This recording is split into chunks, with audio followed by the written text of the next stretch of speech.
Hi guys, welcome back to my channel, Mike here again, and this is a continuing reading vlog for June, and I am on a bit of a Patrick Ness binge at the moment, loving my life. And this video I'm going to be talking about the first 100 pages of the next installment in the Chaos Walking trilogy, which is The Ask and the Answer.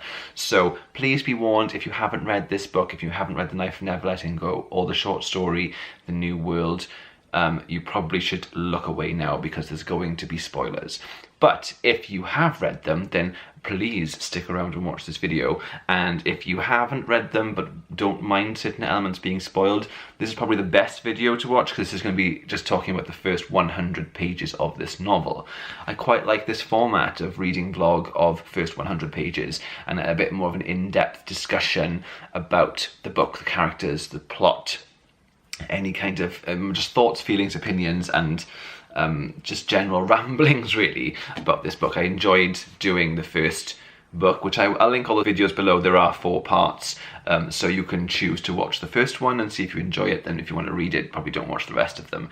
But I think the first 100 pages of a novel are kind of scene setting really, aren't they? They don't tend to have a lot of sort of spoilery stuff for it. It really is just basically setting the scene. So let me set the scene for you in terms of the ask and the answer. The first 100 pages, what we've learned so far in terms of plot is that Todd is a prisoner. He's locked in a tower, and he is the prisoner of Mayor Prentice, who is the man that was the mayor of Prentice Town, which is where Todd is from, and he is the person who has been sort of hunting Todd throughout the first book, and he was marching across this new world, fighting people and waging war on towns that didn't want to step in line with him. We don't really know what his agenda is at this point. We know what Todd has been told about what's happened in the past, and we know that he was told certain things by his parents, and we know he's been told the more truthful things, I guess, from the people he's met on his journey across the new world. But at the same time, you know, they have learnt it from other sources, and it's a bit unclear. But what Todd has been told at this point is that Mayor Prentice murdered the women in his town, including his mum, Todd's mum. He murdered them because he couldn't hear their thoughts. So obviously in this world, on the new world, the men's thoughts are broadcast so that all other men can hear them and the women can hear them, but women's thoughts are protected for some reason. He murdered them apparently because he couldn't hear their thoughts, which is so grim and disgusting and dark. Todd has been hunted by the mayor, all that through all book 1, and he really was kind of just a force in the background in book 1. He was sort of bubbling away. He didn't have much to say. He was just sort of seen through binoculars, and he felt like an enemy who was closing in. And finally we get to meet him at the very end of the last book, and now in this book the beginning kind of tackles meeting him, being introduced to him. I don't know how I feel, because he's very clearly the villain, obviously, and this is what Patrick Ness has done really cleverly, is he has spoken about him as a villain throughout the first book, and then the second book opens, and even though you know he's done these awful things, actually the words he's saying to Todd in the first 100 pages are about wanting to lead, wanting to be a president. So he's now President Prentice of New Prentice Town. That's a lot of P's. So it's an interesting thing because he is saying that the war is over. He's waged his war. He doesn't want another one. He wants to lead now the people of the new world, because they're about to have more settlers arrive, and that's Viola's people. So that's kind of where we are with Todd, and he is put to work for President Prentice, and he is desperately trying to find Viola because they've been separated. And he wants to go and find him, but the president is saying, no, you can't go and find her. First of all, you have to work, and you have to put your faith in me as your leader to lead you through the next chapter of New World's history. He's quite an enigmatic character, is President Prentice. I feel like I'm going to be very intrigued. I don't know who is playing him in the films, but I am quite intrigued with that.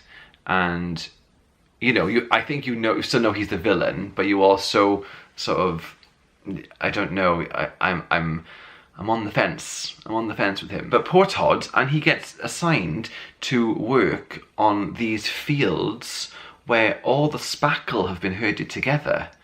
And obviously Todd's got a very, very difficult history with the spackle, and it's part what he's been told and taught as a child, which we know were kind of lies, and part that was what he did in the first book towards the spackle. So this is very interesting. Obviously it's penance, and obviously it's so good thematically now for Todd to have to it's almost like he's like a shepherd. He's trying to work hard to get them clean water and food and some shelter, and he is so far he's trying to pay for what he's done. So that's a really interesting story that I really like, because I think that it was heinous what he did in the first book, Todd. It was horrible, and he has to pay for it, and this is him trying to do that. So I like that, and I think in young adult novels that if you're dealing with young adults as the protagonists, then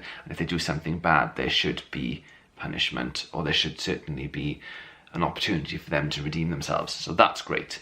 And then within the first 100 pages too, we do switch to Viola's perspective as well. So interesting, in this book now we have two perspectives so far, and I like that. I do like a book from different perspectives.